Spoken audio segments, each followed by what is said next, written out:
Solve all your problems. Then come follow me.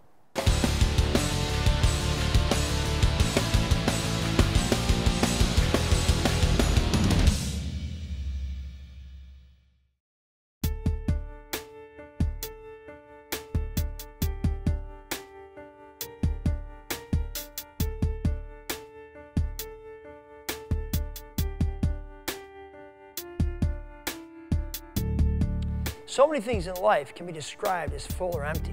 Your garbage can, the gas tank on your car, the glass you're drinking from. And it's usually easy to see how full something is. You know when it's time to take out the trash. You know when it's time to fill up your car. You know when it's time for another drink. People can be full or empty too, full of life or running low on hope. But the question is, how can you tell when a person is full or empty? Most people look like they have it all together. Most people look full all the time.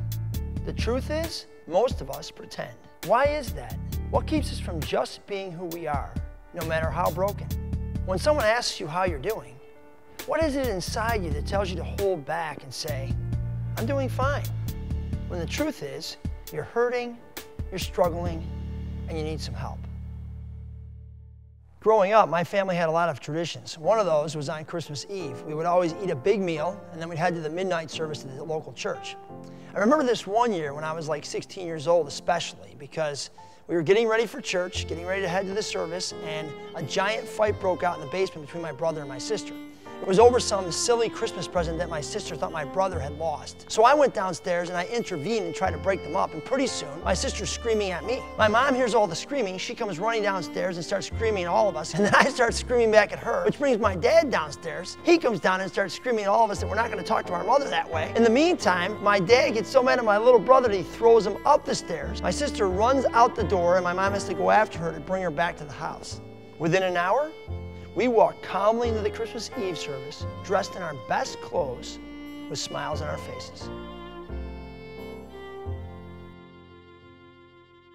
Let's be honest. Most of us walk into church looking like we've got it all together. We're wearing the right clothes, our hair is washed, we smile.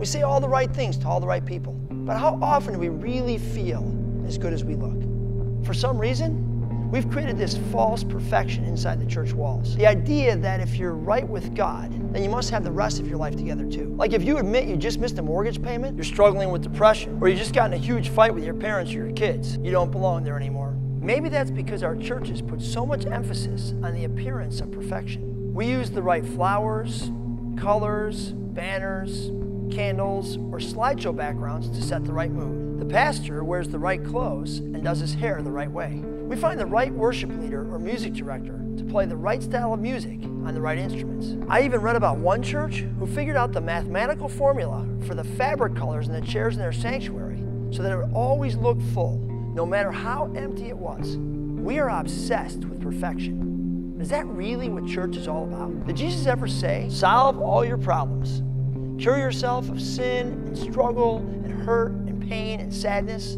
then come follow me? Or maybe, don't let the world see your flaws. I'm perfect, so you must be perfect also. No. Jesus offered grace, offered himself, unconditionally. So unconditionally that the people that were most drawn to him were the sinful, the struggling, the hurt, the poor, the sick, the sad, the imperfect. Jesus offered the kind of grace you find in a bar, and he attracted the kind of people you find in a bar. Why doesn't the church? Maybe we look a little too perfect.